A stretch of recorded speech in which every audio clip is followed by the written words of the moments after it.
So so we are live now. What can you see the numbers at the top and stuff like? Yeah, I can see the numbers. I can see the time. I can see the likes. I've got nothing down the bottom yet. That's pretty good. Right, so I guess we just chew the fat for a bit until people get in. We should get people. What time's it in West Coast America at the moment? West Coast is 8. Is it 8 hours behind with the time change? Yeah, I think it's afternoon time, like mid afternoon or something. Yeah, it's like 1 o'clock, isn't it? Yeah, that's good. Yeah, we're getting some people in already. So we got Maniac Matt. What's up, guys? How you doing? Oh, there you go. Yeah, I can see it. I can see the comments. Right, let's go. I feel nervous, like my first TikTok live. Yeah, mate. You know what it is? When I started doing YouTube, I was doing some horrendously stupid stuff under like pseudonyms and stuff. This throbbing stuff like, but you just social media is everything now, isn't it? Yeah, right. Got Well, loads coming in now.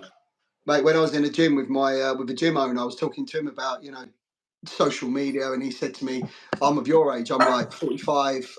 He's an ex-Olympic 400-meter runner, and he said, "If you don't embrace social media, you're going to get left behind. You are left behind." Just look at the guys who started YouTube like 10 years ago. Them, yeah, they're just making it big now, man. But yeah, we'll see, man. Now's the perfect time to do it. So we got 31 people in the chat. Mate, the sky's the limit for YouTube. You just don't know what you're going to get. So, troops, smash that like button. Let's get the likes up. Share this out. This is probably the first time you've been on a YouTube live. Then I'm guessing, right? Maybe this is apart from when I came on last week just to comment in your comments. This is the first time I've been on YouTube live. Yeah. Right, and so this is really good for the viewers because although this is going to be just a quick chin wag, we're going to actually go on to TikTok, so we could probably just get your links and stuff shared in the chat so we can get you guys across to TikTok as well. For reference, guys, this is James Williams, who I've got here. Now, if anyone has watched military programs, Commando on the Frontline specifically, you'll recognize this guy here, minus, obviously he's got a beard now, and he's about three stone of muscle more. And I went and did a paper round in Kabul and sang him. Yeah, quite a thorough one as well. He stayed there for a year, didn't you? Mate, so, I ended up doing probably about 2.5 years over there, I think. Yeah. Really? Yeah, in total. They're long tours, especially the SF tours. They're like 7-8 monthers, Really? Yeah. Do you know, the SRR, there's that harmony rule, isn't there, in the military, which is 6 months away, 24 months at home. Mm-hmm. In the SRR and also UKSF in general, but more so the SRR. The other two, they are operationally heavy when I was in, but the SRR was beasted, and it was more the other way around. 6 months at home, 24 months away. Wow. So it's because you guys are like such an asset. I know everyone's an asset in the military, but there's different like calibers of individuals in the military, and you guys are needed. Like if they could have you out there without a break, they would do that properly. Mate, it's a case of bang for buck, isn't it? You can have. I mean, in Sangin Valley as a unit of Marines, you got 2 troops out on the ground. You got your heavy weapons troop. For me personally, it was 3 Troop Alpha Company. That's 90 men. 90 men for very little impact. You're going out, you're getting in a contact, you're coming back. You haven't really done much apart from maybe spend £1 million in an afternoon. Wow. A javelin missile back then was about £65,000. You'd think nothing of firing half a dozen of those in a contact. Wow.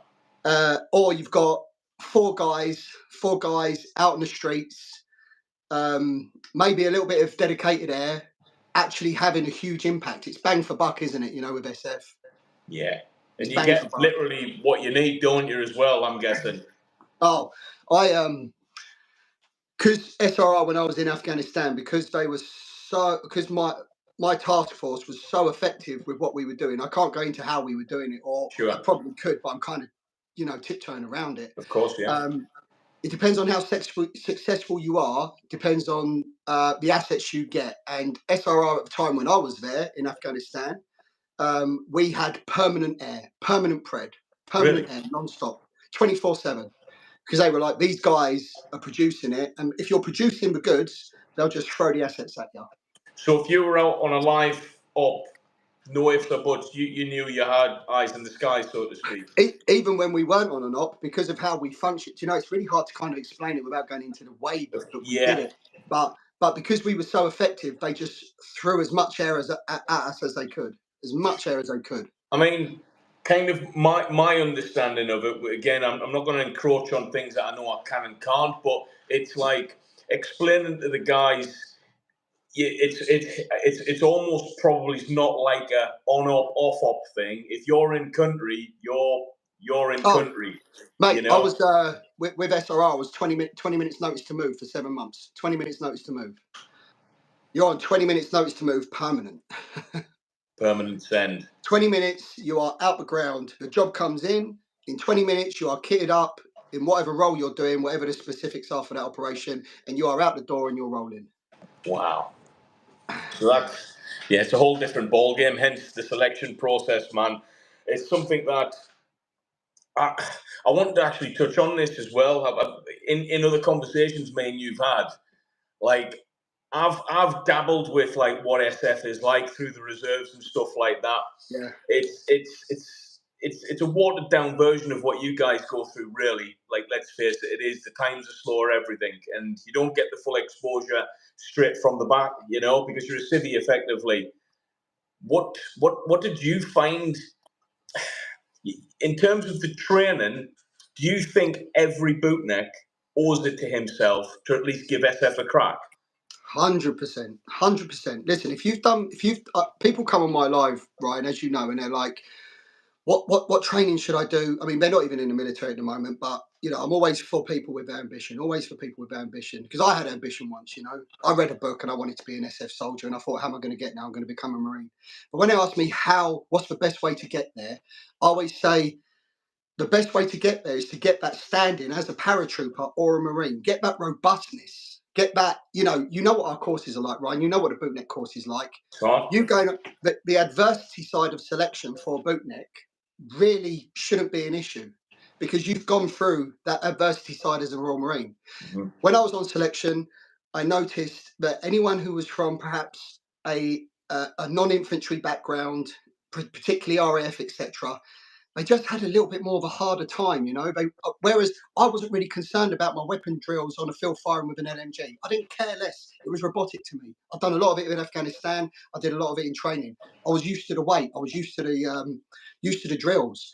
But you hand that over to, say, someone from the RAF, all of a sudden it's a bit like, what's this? Yeah. What's this? I've got this to concern myself as well as the tests. Ooh. Yeah, that makes sense. Right, that little thing I've said that's coming between 9 and 10's arrived. Troops, what I want you to do, I'm going to be away for about 2 minutes or so. So fire the questions away in the chat, and I'll be back in hopefully a couple of minutes. Is that all right, James? Yeah? No worries. Just there's a chair here.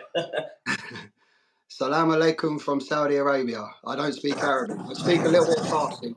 I don't speak Arabic.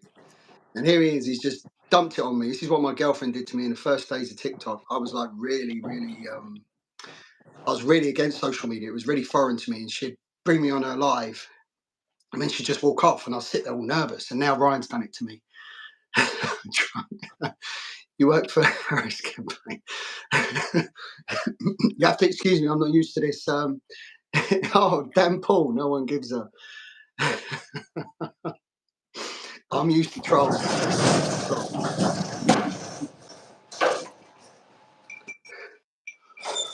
False alarm. It was yeah, man, wasn't ours. So I'm back. I was looking at your comments, so Ryan, and it's all like Trump. Mate, is there one from you? Is there one from America in your? Yeah, I've got like 97% audience from the States. No one knows me in Britain. Like, it's very, very strange.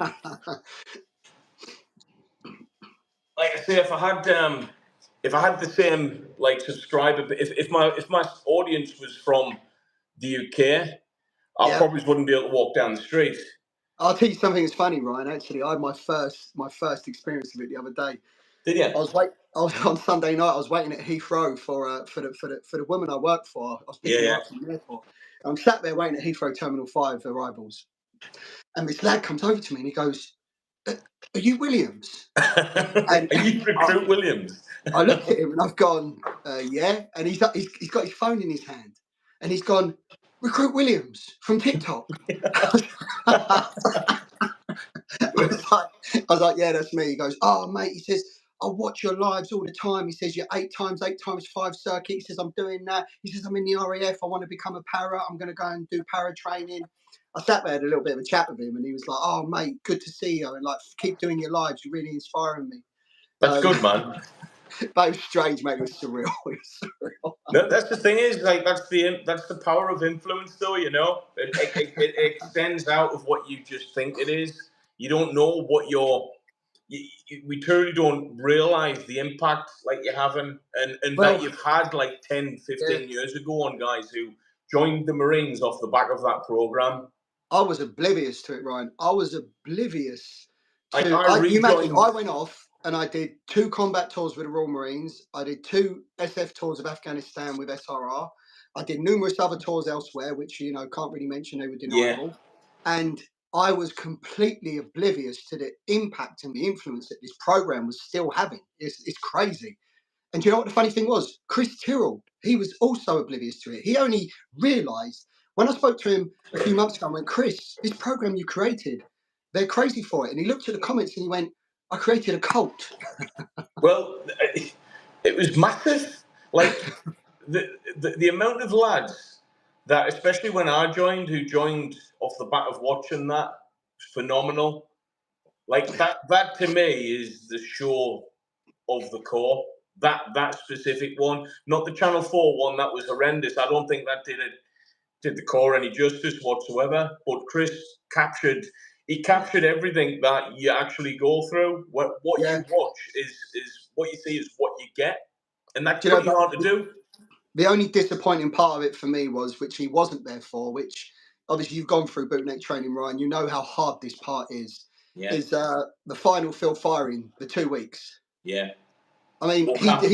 he wasn't there for that. I think he went out to go and join. Was it Lima Company 4-2 who I was going to join? Was it Lima Dirty or car Juliet? and I can't stuff. remember.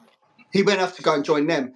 But for me personally, that field firing phase at the end of training, that is a hidden killer which you don't know about. Like Yeah, it's hard, it's tough, and then following on from that, literally a couple of days later, you've got your first commando. You've already, but for me, field firing is already a commando test. this is what I say is like many people think of the commando tests as like, oh, this is the penultimate. It's like this, that, and the other. And I remember saying the same thing. We did field firing in winter, and for those Yeah, who don't know, yeah. you'll obviously know this. You're on Dartmoor at this time. It's not you're not at Uh, straight point. You're in Dartmoor doing field firing in the and were winter. you In on my case, And were you on what was it? What was that food that used to be in those containers? What was it called? all the saff jars and Mate, stuff. what was you eating that for 2 weeks? We Yeah, was eating and that. it's We was eating that for 2 weeks yeah. for breakfast, lunch, and dinner. It's not exactly the diet of champions, is it? No, it's range stew, which is just Range stew, that's it. honking. Coffee. Remember the coffee? Coffee, mate. So basically, like you are absolutely broken, and then they malnourish you, and then you do field firing for 2 weeks, malnourished, and then you go and do your commando tests. Yeah, you're absolutely pezzled as well off field firing, aren't you? Yeah, field firing is brutal, mate. I Brutal. think, Because as well as the physical side of it, it's the mental side. Don't make a mistake. Don't make a mistake. Don't make a mistake. Safety catch. Safety catch. Don't make a mistake. Where's my yeah, weapon pointing? It drains you, mate. It drains you. yeah. Well, for the first time, other than, I mean, if you think about it logically, you do 2 weeks of field firing straight point in phase one, but that's controlled. It's very much controlled on Yeah, a range. You got your 100, 200, up to 600, I think. Very yeah. controlled, And then you're doing range field firing where it's section attacks, Yeah. like troop attacks and everything. Afraid of a couple of casualties every Yeah, time. I think that's what get people.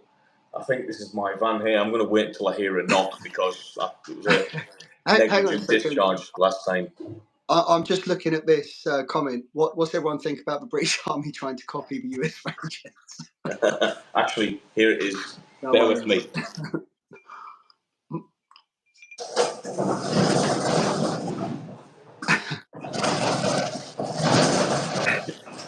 Youngster 78. What's everyone think about British Army trying to copy the US Rangers? I haven't been in the British military for 5 years now, but are they trying to copy the British Rangers? Are trying to copy the US Rangers?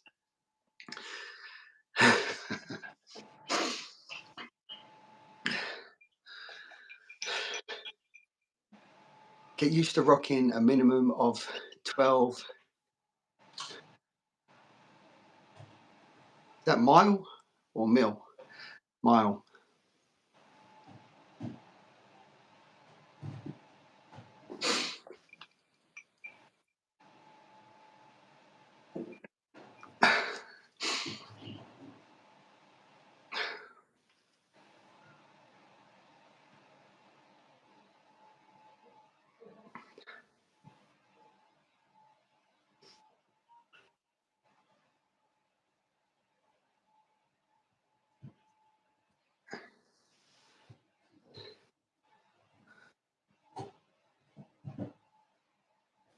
There's actually a new British unit called the Rangers. Is it copying the US Rangers? I mean, people ask me this question about the Rangers, and my answer to that is the wheel's not broke. Why are we trying to fix it? Why are we trying to add a new regiment to the British military when it's working pretty damn well as it was? Thank you for your service. Thank you very much. I mean, if I'm honest, people ask me if they say to me, Bridget, thank you for your service. I'm always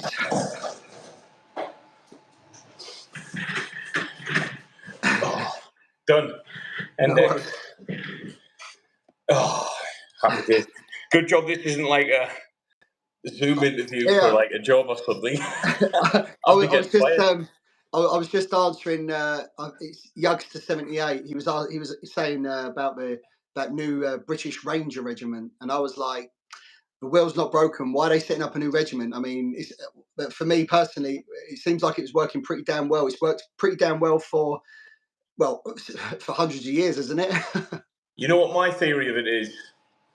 It's a way of making huge cuts and disguising it. So all they've done Okay. is they've getting people from the Rifles, the Yorkshire Regiment, I think, and the Guards.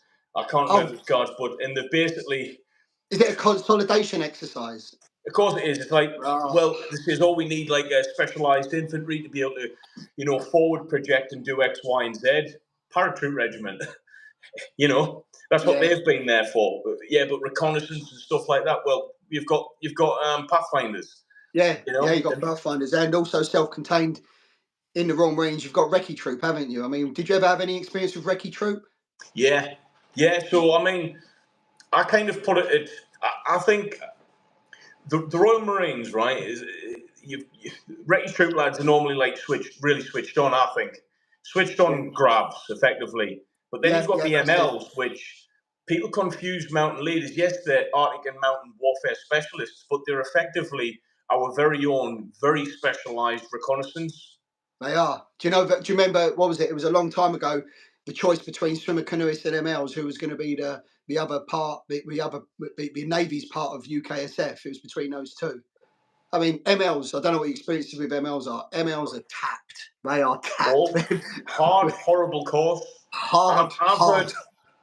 I've got mates who did both courses, and without question, that first ML2's course, they say nothing compares to that. That's harder. It's 13 months for a Mate, start. it's a 2-month Norway tactical exercise. Imagine being tactical in Norway for 2 months. Like the most you have to be the most disciplined soldier, hanging out for a hot wet, hanging out for a hot meal, and you know what I mean? Like Hard, brutal. brutal guys, and I mean, I don't know, man. I think obviously they get utilised a lot, but just off the nature of what of the Corps being technically conventional still, we're specialised, but if we were an American asset, an American contingency, them lads would definitely be, I'm not going to say SF, but they'd be Special Operations Forces 100%. I think the Royal Marines would be Special Operations Forces, to be fair, if we were an American asset. Yeah, I mean, I couldn't even comment on that because my experience with Americans, people say to me on my lives, right, and they're like, have you worked with this special forces, this special forces? The SRR is a lone wolf. I mean, the most I've ever worked with is 22 SAS, the SBS, and then, I've worked alongside MI6 and MI5. You guys do your own stuff, don't you, effectively? Yeah. It's very compartmentalized, very compartmentalized. And also what I found was working in an area where it would have been beneficial to team up with the Americans. The Americans are so protective of their intelligence, but even if it's going to benefit the mission, they still won't give it out. Really? And that obviously then becomes a handicap. That becomes then a handicap, doesn't it? You haven't got the intelligence, you haven't got the correct information. That's going to set you back. Wow. Yeah. Wonder why they're like that when they're so close to Britain. Mate, it literally, it actually surprised me. It actually did surprise me how protective they were, and I understand it in part, because that's how they operate. But at the same time, it was also quite a handicap to some of the results we could have got in some missions. Yeah. Yeah. Sorry, mate. I've just read a comment. Sentry duty at the top of Mount Everest. that's final exercise for the ML's course. To the top climb.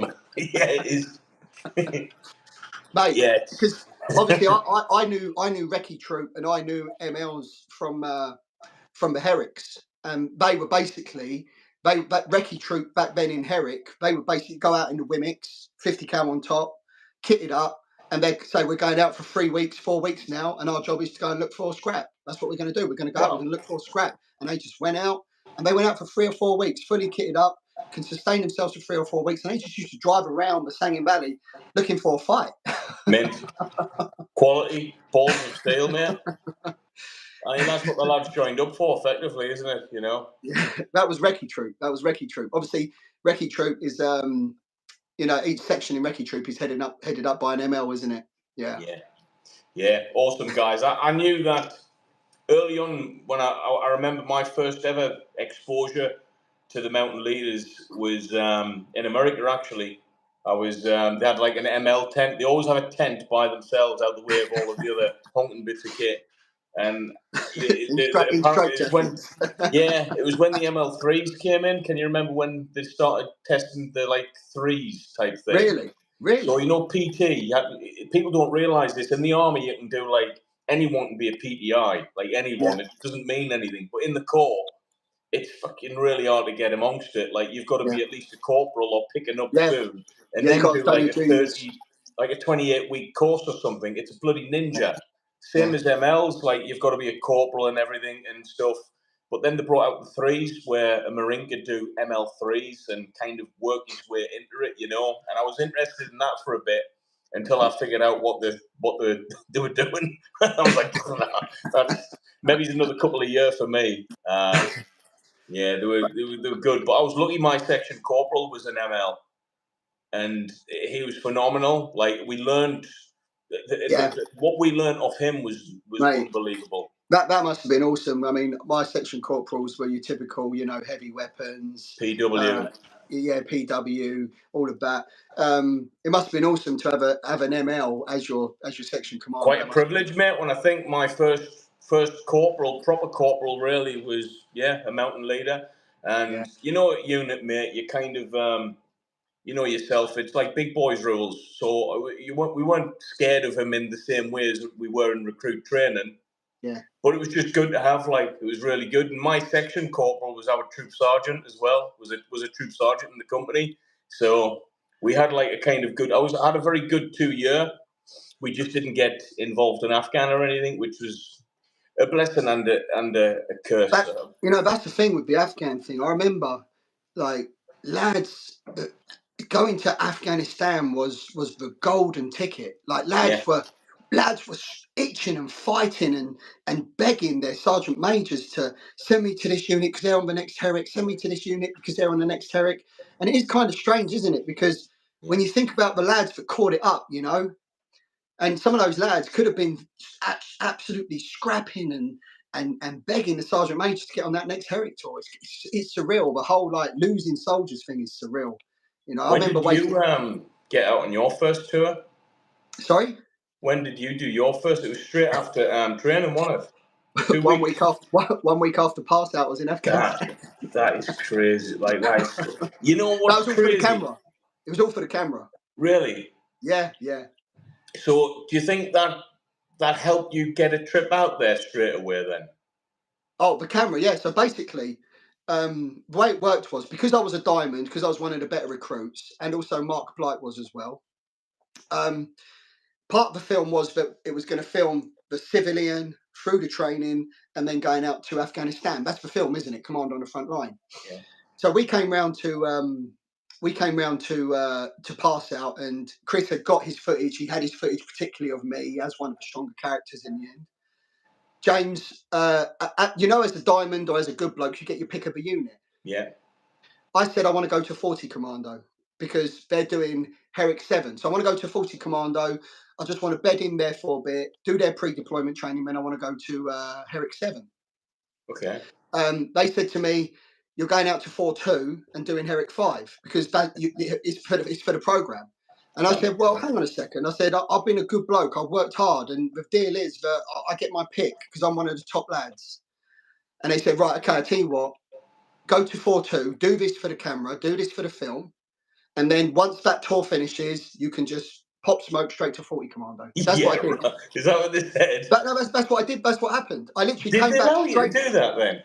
Yeah, because I was like, look, I'm a good bloke. Wow. I've done So well. I was thinking they were gonna get you on a quad course or something. Like, yeah, you can do this, and then Mate, yeah, don't worry, we'll get you to 40. sent me straight to chefs or something. Yeah. Mate, Wow. So no. that, I So mean, basically, what I did was I did that tour 4-2 Commando Herrick 5, caught the end of it for the film, and then I came back. I left Plymouth straight away. I went on my post operational leave, and I then turned up at 40 Commando ready for pre-deployment training for Herrick 7. wow. So that couldn't have worked out any better for you then, really, when you Mate, think of it. I did back-to-back Herrick tours with a Corps, mate. And for me personally, then standing me in the beginning of my career, I then went to Faz Lane after that, and technically I'd only done a year and a half, but because I'd done 2 Afghan tours, I was a sweat. I was an That is old sweat, amazing. and because of that, I went immediately to Lance Corporal, and because of that, I got an immediate B grade RAWs, and because of that, I did my junior command course 2 years out the box. That is insane. That is insane. But mate, Wow. it's the path that you carve out for yourself. And this is what I said. This is what I used to talk to a lot of lads about in the Corps. You see them wrap their tits in. They do that 9-month Royal Marine course. They beast themselves. They catch a bit of a Herrick and then they come back and they go, I want to go to our Armed Forces Career Centre. I'm like, mate, keep your foot on the gas. Keep going. Yeah. You know, the sky's You the know limit. what? You're 100% right. I'll be honest. You know, when we got to 40 in training, we were promised like, look, you can still go out to Afghan if you get 40 Commando because they're obviously going to Afghan. Yeah. And we were like happy with that. We put that down as our first choice.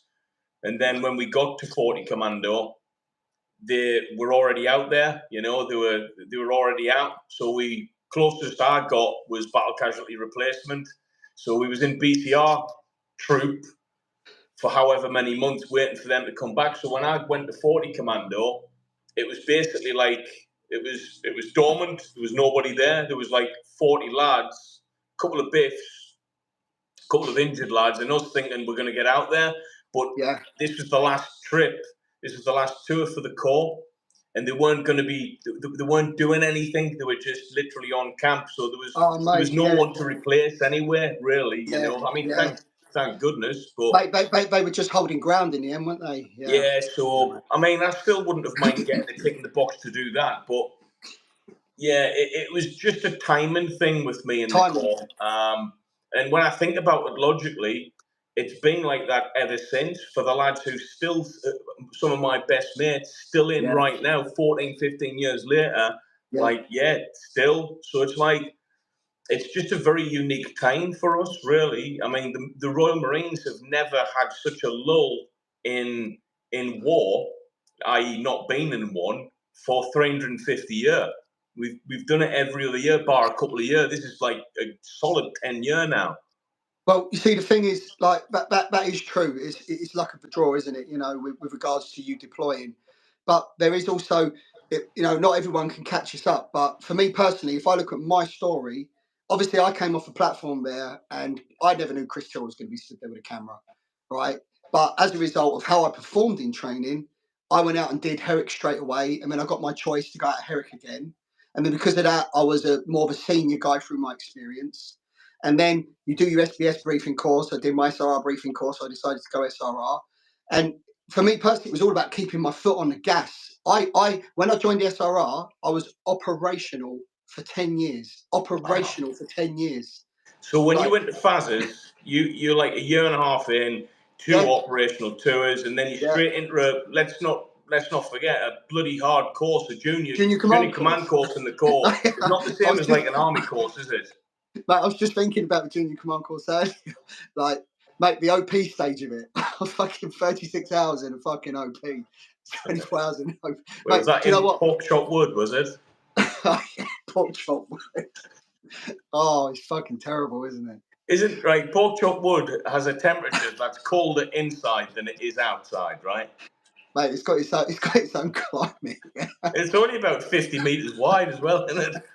It's awful. It's terrible. And do you Lying know in a what? shell Actually, strip full of water. it was on my junior command course, but I mean, I've always excelled at phys. So on my junior command course, I was actually up against, you know, a lot of good lads, and all of a sudden I wasn't the best.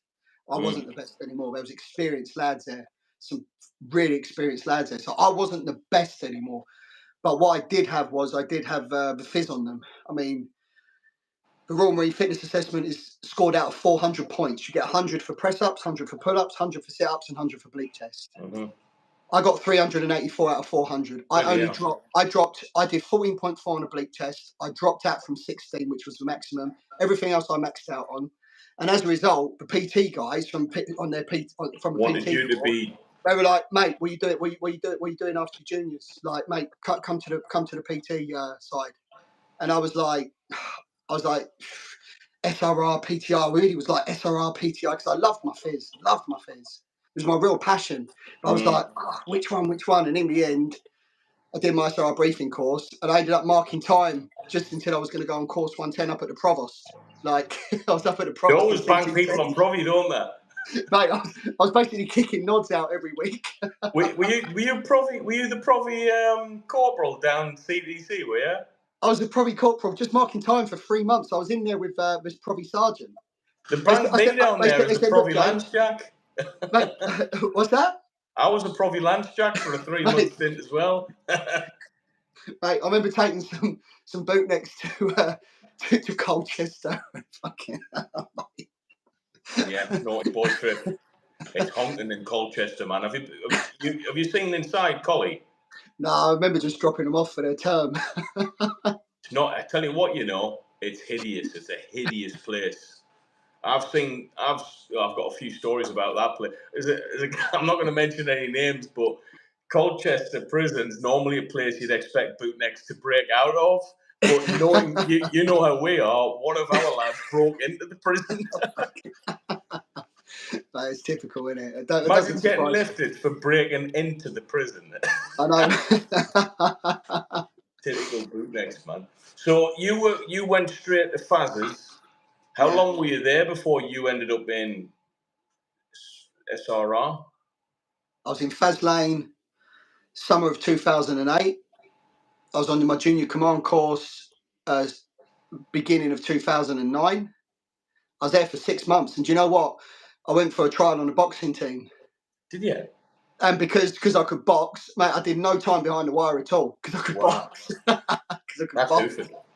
I literally, mate, I was training 3 times a day. They said, and they said, when you're good at a sport, especially at Faslane, That's it. You Wow. know, The written which is Faz's, I've never been, but it's like the best unit to get go fit, to for pre-SF, isn't it, really? mate. I, I I remember being at Faz Lane, and I remember my resting heart rate was about 30 to 35 beats a minute. I was super fit because you've got the hill on the back, and you can, even if you're behind the wire, you do fizz 3 times a day and you just eat. There's nothing to do. You can't get out. You just train, eat, rest, train, eat, rest, get on the hill. Perfect SF training ground then. Perfect SF training ground. Anyone, they always used to say to people, if anyone wants to go SF and you want to train for it, get yourself up to Faz Lane. Yeah, that's how it is still. They used to say the same thing to us. I Yeah. think, And you get in used to the shit hindsight, I sandwich as think, well. huh? And you get used to the shit sandwich as well. Yeah. I mean, I thought, I knew enough about the core before I passed out to try and not get Faz's as a first draft. I says Mate. I'll happily do it as a second or third draft, but Yeah. first draft I want to stay the hell away from there. I don't want Well, to be jumping out of buildings and stuff on roll mats and that. I So, think also for me, Ryan, what you probably got to understand is that I'd already done one Herrick straight out of the box, which was a privilege. Then I got my choice to go and do another Herrick at the unit of my choice. So there's another privilege. So they're probably looking at me saying, right, you've had 2 privileges now. Now it's your turn for the shitty sandwich. so what company? You were Charlie Company, weren't you? What for 4-2? Alpha. Yeah. What company were you Oh, with? oh, 40 Commando. I was Alpha Company. Alpha. Ah, I hid an Alpha grot for about 2 months while the lads were in Afghan, and I didn't have a single. No one knew I was at 40 Commando, so we were just getting shites every night. No one knew we were there. Great, man. And then we got pinged off one of the Welsh corporals. He says, "What are you doing here, boys?" And yeah, we had to turn two the next. We didn't turn two for 2 months, Nice, basically. man. Do you know? Lost. Do you know, it's the nicest, for me personally, I haven't been to 4-5, but I can imagine. For me, 40 Commando is the nicest unit to be at for weather, for scenery, easy to 40 get was to. cool. I went every unit bar Faz's, mate, and I'm telling you, none of them. The notoriety of 4-5 obviously is legendary, but in terms of a camp, mate, and a place location, absolute shithole. You know, didn't like it. The Mate, com was crap, whereas 40 Commando, I absolutely loved my time there. I is loved that it. true about 4-5 Commando? I mean, they're animals, they're brutal. I think so. I think so. Yeah. I mean, It's there the was a whole bit Scottish. where we went. Did you do Black Alligator in America? No, mate, this is the thing with me. Like, a lot of people say, I've done Norway training, jungle training. I joined the Corps. Actually, you were on ops, weren't you? And then in Mate, SF. all I've ever done is ops. I've never been to the jungle. I've never done Norway. All I've ever known is Afghanistan, Afghanistan, Afghanistan. That's it. Wow. And you know what? In a weird way, it's kind of good, isn't it? Because that's what you Yeah. joined, that's what you train for, the Yeah. war Yeah. fight. Yeah. But I also, think I have so, been. mate. I mean, I'm a bootneck who's never been on a ship. Daddy and a caddy. Both you guys look weak. Never hurt a fly. I'm going to like that in Heartless, buddy. If you're going to keep on sending money and you can call me anything you want, buddy. mate, me and you can split that, and we can maybe put it towards our gym membership. Yeah. Hey, James, we actually predicted this. Now, it does come a lot slower on YouTube, but it still exists. Whereas this would have been a comment within 30 seconds on TikTok, wouldn't it? Oh, mate, I would in my TikTok, I would have been like, we got two water mitties tonight. Hey, man. It's so you've just been smashing ops, man. I think kind of a golden career, really, when you think about it, like Mate, how you'd want it to yeah. go. Honestly, if I look back on it, people say, would you change anything? People say to me on my TikTok, would you change anything? And there was a point in 2014, 2015, at the 2-2 base, they've got a CrossFit gym. It's actually a CrossFit affiliate, CrossFit Pilgrims. You can't join it, but we had the CrossFit guys come there and they actually made it a CrossFit affiliate, but it was only open to The blades soldiers and families. yeah. And I would always, I was heavily into CrossFit at the time, and I'd always train in there. And the 2-2 guys, because I was fit, they'd come and talk to me, and they'd be like, "Well, what you here?" And I'm like, "I'm SRI, etc." And they're like, "Why don't you come over and try selection for us and come out and play with us?" And I was actually that you can do a swap. Obviously, Can you? mate, you can swap between them all, but you have to do their selection. So would that mean you have to start the hills again and then crack it? I would probably have to do the hills. I would have to do the jungle. I wouldn't have to do Sear. Of course. And like they come over and do ours. They don't do our camp one, which is almost like our test of mental strength. You know, our test of resilience. Camp one. They don't do camp one. They come on for all the modules: surveillance, ATR, CQB. They come on for that. They come on to learn our skills, and then they stay with us for 2 years. And that's how they get their inroad into E Squadron. Wow. It's very much all integrated at that level. It's very much all integrated. That's a well-cogged machine. Works Mate, well you got together. to understand. Out in Afghanistan, if I'm out on a business, you know, collecting the intelligence, etc., maybe locating, you know, insurgents or people of interest, I'm essentially sending in a strike force which is led by a 2-2 LO or an SBS LO. So I'm working with them all the time. But yeah, I was actually considering in 2014, 2015, mate, it's weird how the next challenge, I'm not feeling challenged. You just wanted to crack something else. Crack something else. And I was like, yeah, I could get over there and I could do that. The only thing that was beginning to put me off there was it was the age thing, you know, because age will take its toll. It will take its toll. When it comes to selection, mate, and I can't speak from this from your level and what you did in regulars, but from a reservist point of view, I'd already, in my opinion, past my prime when I'd left the Corps. So 4 years ago, 2020, 2019, 5 years ago, 30-year-old for me, I was past it, mate, and I struggled with recovery. That was the thing that really got That's the me, thing, mate. isn't it? It's not the strength. I'm stronger. My strength now at the age of 43. You get stronger, yeah. Like I'm the strongest I've ever been. My recovery rate is slower. I just don't recover. Mate. I just couldn't fathom how I couldn't do certain things anymore, and I'm thinking, just like a 6 miler, right? Why can't I just, you know? Mate, have you tried climbing a rope recently? No, would I be disappointed? Do you think? Mate, Ryan, I put a 30-foot rope in my garden. Yeah. Mate, it's broken my heart. Really? My heart, mate, I'm not. Do you know what? I'm looking at it because it's close to the fence. I keep bouncing into the fence and the tree, and I'm thinking, do you know what? If it was further away from this fence and this tree, I'd be able to do it. But as I'm doing it, I remember I used to just fly up ropes, like, and I'm doing it, and I'm thinking, I don't remember it being this hard. Well, if you think about Jim Pass out week 9, you do, and bear in mind, there's another one. What's that, Daddy in the caddy? Oh, thank you, Daddy. I think someone else has said, Paul. Hey, thank you, Paul, for the Donald's troops. Yeah, you do about 9 or 10 rope climbs in Jim Pass out, don't you? Oh yeah. Mate, Yeah, it doesn't touch you, does it? Doesn't touch you. No. And you're doing fizz in between that hard camp circuit fizz. Yeah. Yeah. Well, I remember bottom field training. I remember I never went in the tank. I had always had a lot of upper body strength. I never went in that tank.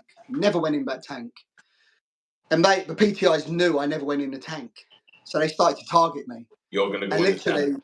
They climb a rope 6 times, climb a rope, keep climbing it, Williams, keep climbing it, Williams. 9th time, 10th time, it's February, that rope is wet, covered in ice anyway. Mate, it's raining, it's horrible, and my arms start doing this, like, and they're looking at me, and then they're like, right, now, regain, get yourself over the tank. I knew exactly what was going to happen. I crawled out, somehow managed to crawl over, hung off, no grip whatsoever, and I just went in the tank for the first time, and they were laughing, like. Can you remember the groin pain from them ropes? Mate, no, I did. Oh, yes, yeah, from the regains. Can you remember that? Very specific, like groin/ball rip pain. I tell you what, I see a clip on TikTok of Chris's program, and he was actually talking about us now being able to do the Tarzan assault course, and how 9 months ago this would have been, or what was it? Yeah, 9 months ago this would have been completely, out of the question. And I was watching us lot do the regain, and God, we're fluid at it, aren't we? We're absolutely fluid, like so quick. Yeah, look, I think youth makes you. Look, let's face it. There's not really an easy part of commando training, really. When you think back, like it's easy to say, oh, it was pretty easy because you were young and fit and capable. But like looking back now, I go, bloody hell, all of that was hard. Every single thing you do is failable. You can Yeah, fail yeah. any day in the Corps, can't you? Well, You mate, know. there was one thing that I did actually have to redo, and I never liked redoing stuff. I always liked being the best at it. I actually had to redo bottom field pass out because I didn't. I threaded the 200-meter fireman's carry. Didn't do it in Did you time. really? Yeah, mate, It's I know. cheeky, isn't it? And mate, the thing was, when you do it in the winter, it's one step forward, one step back because you slide, Yeah, I think because and you people step don't forward. realise it's like you're going up, aren't you, on part of it. And I actually threaded that, mate. I threaded that, and you Loads know of what? people That did. it haunts me to this day. It haunts me to this day. And I had to do bottom field pass out again. Just because of the 200. Yeah, yeah, yeah. Actually, to this day, it was 14 years ago on this day I bottom field pass out. That Nah, true? that's not too bad a time of year. Yeah, not too bad. But yeah, not too bad actually. Yeah, but was it Yeah. this time? Yeah, I think it was I'm trying to because think. it came up in the Facebook memory. Mine was about January. Hideous man. Yeah, I did my commando tests in January, back end of January. Yeah, it's a toss up, isn't it? When you do those commando tests, like, do you take the cold weather or do you take the extreme heat? Because I've done my SBS briefing course in the middle of summer. Did you?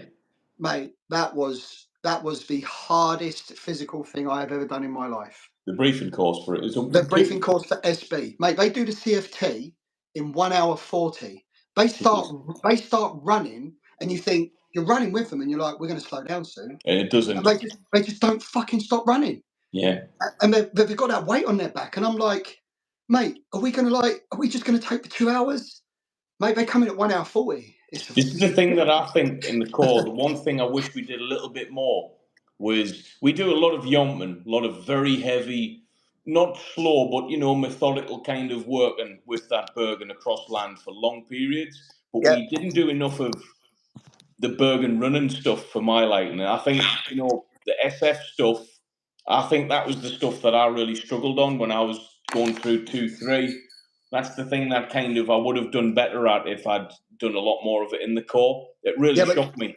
mate, don't you think that, like, load carrying, I mean, as much as you can kind of condition yourself to it in a sense, don't you think that load carrying is just something that you'll never get used to? It'll always be horrible. I genuinely believe you're either, like you're genetically gifted for sprinting or long distance. Yeah, Some people are genetically gifted to yomp and load carry, and if yeah, you're not, you're going to struggle every time. And that's like yeah. I'm not a good genetically. I'm not made for yomping. So my gait is pretty short. So Yeah, whenever every mine guy, too.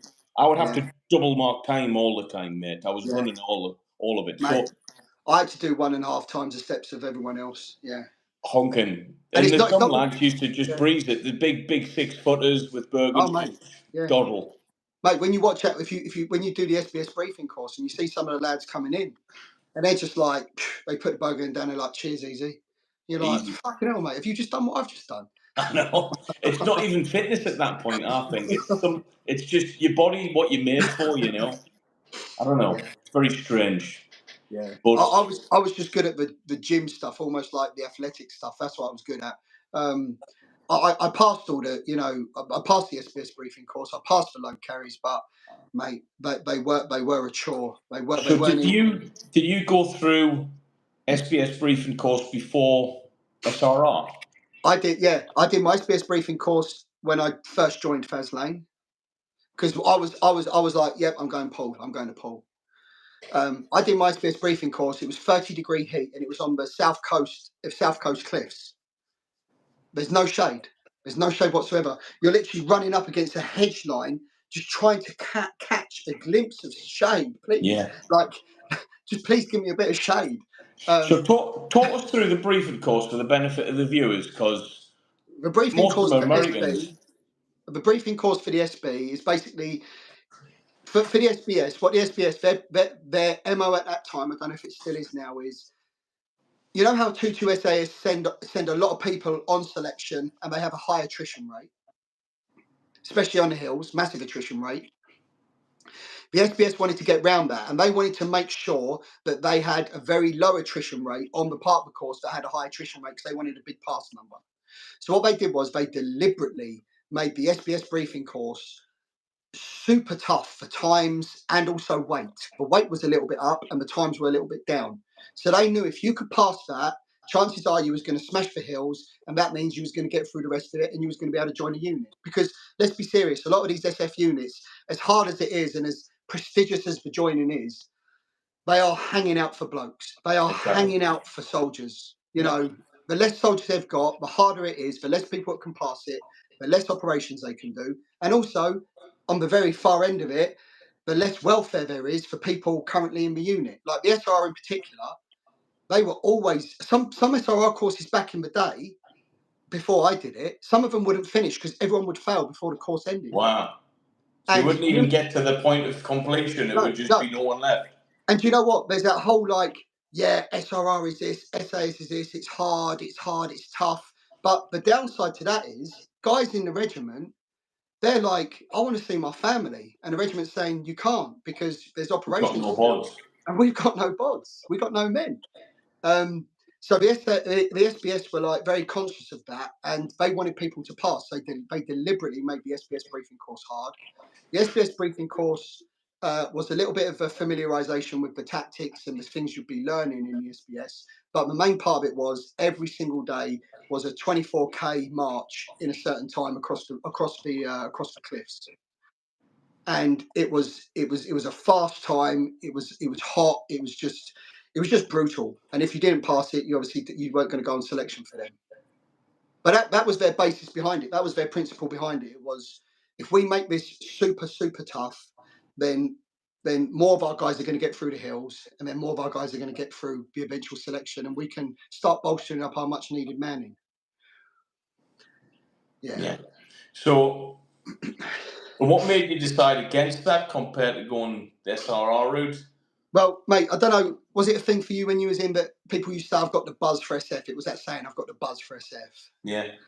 So I had the buzz for SBS around the time that I did I did the SBS briefing course. And then when I was going to go on selection for course 19 for SBS, I also got my B grade raws. So that means I could do my junior command course.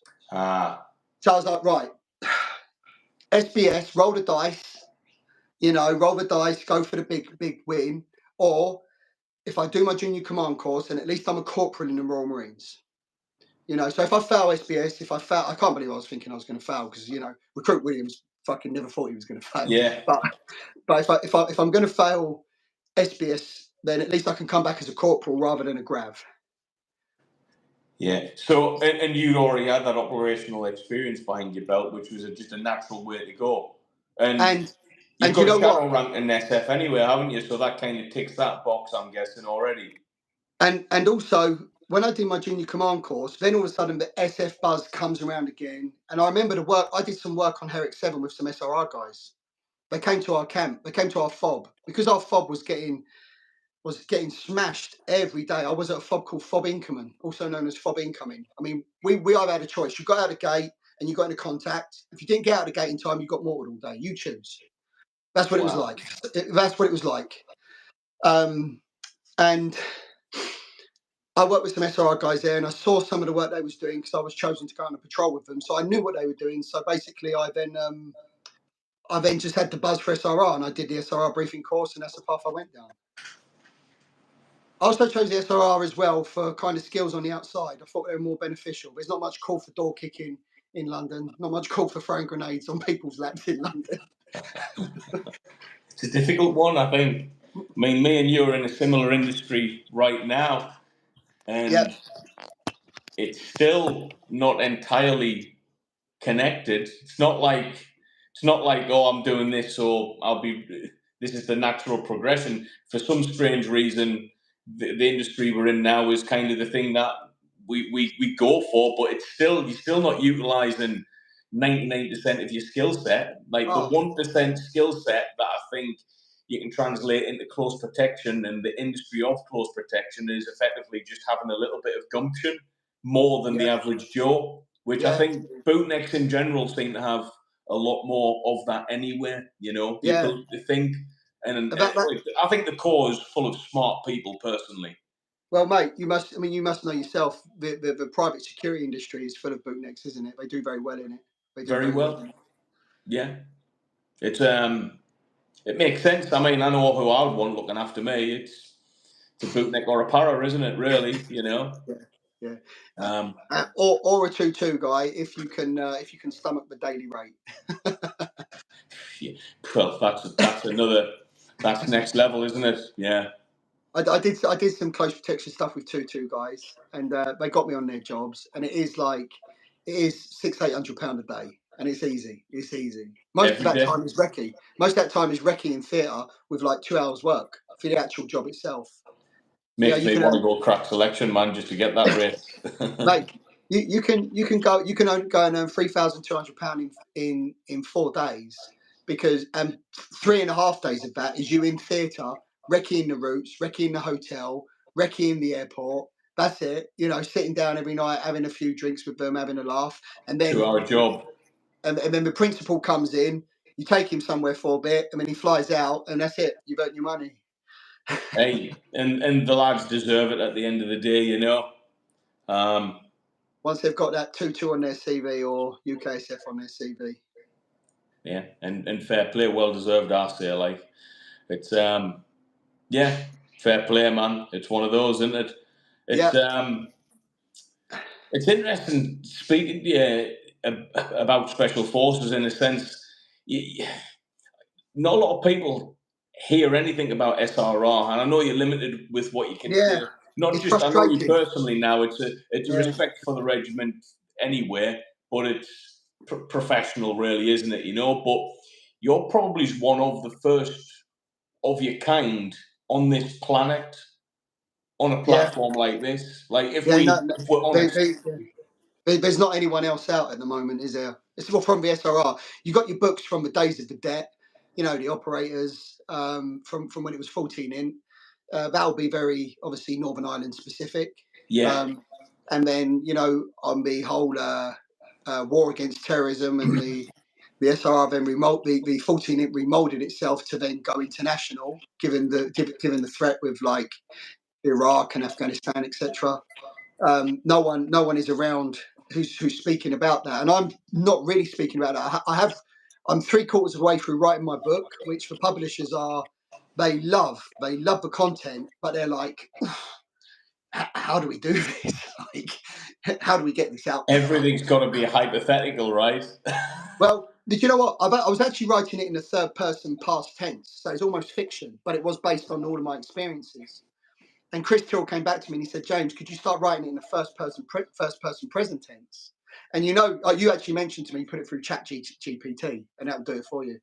I've started to write it in the first person present tense, and jumping from the third person past to the first person present, it's really messed with my head. I'm like, because I was on a roll, I was flowing, and now all of a sudden I've had to change the person writing it and when they're writing it, and it's hard. So I've actually gone back to Chris and I've said, Chris, I'm going back to the third person because it flows better, past tense.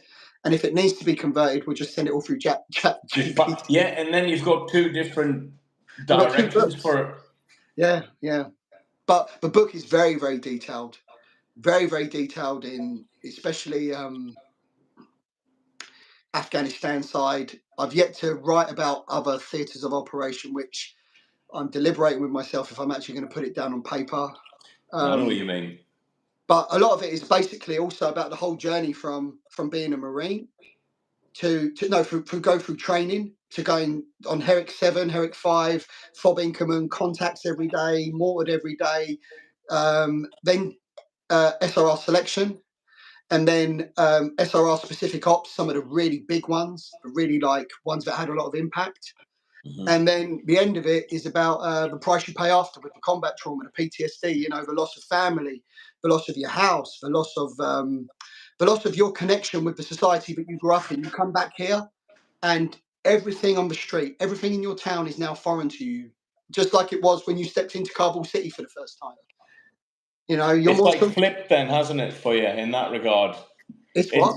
It flips in that Yeah, regard. You yeah. know, Mate, at the the end of, abnormal becomes normal, at and the at the end of my whole experience in Afghanistan, I was so comfortable there. Spiritually, I was so comfortable. You know, I spoke the language. I hung out with the Afghans every day. I hung out with the NDS guys, which is their equivalent of MI5. I played pool with them. I go to the mosque with them. I eat with them. I'm embedded wow. with them. I talk to them. I chat with them. I talk to them about their family. I have laughed with them. You know, we play pool. We play volleyball. It was. So it's in simple. You are living the life of an Afghan, yeah, effectively. yeah. I'm just got. I mean, bless them out there. I mean, life is cheap out there, isn't it? Life is cheap. I Yeah, mean, yeah, you've seen it on some. The dynamic of where you've seen Afghan is very unique in the sense of you've been on two operational deployments with the Corps. You know, the out there patrolling, gravel belly. You know, getting the rounds down. You yeah, know, real nitty gritty stuff. And then you're in a dish dash, speaking the language. yeah. Like you just do not get to experience that as a normal bootneck or a normal soldier for that. Oh, do you know what? Like, I remember my first job as an SRR soldier, like kind of stepping out of this smashed up little dusty Toyota Corolla with no armor.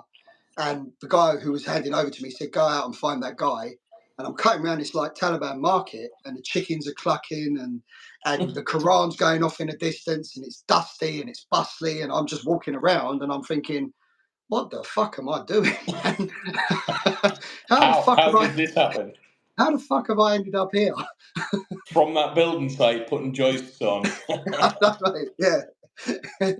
But you know what? It was like, you know, nothing can buy you that experience. I mean, I've obviously worked for a lot of rich people after that, and they're all buying these experiences. They're buying this experience in Monaco. They're buying this experience in Dubai. They're buying, and I think I've had experiences that you will never ever be able to buy. Never. Like, they're unique.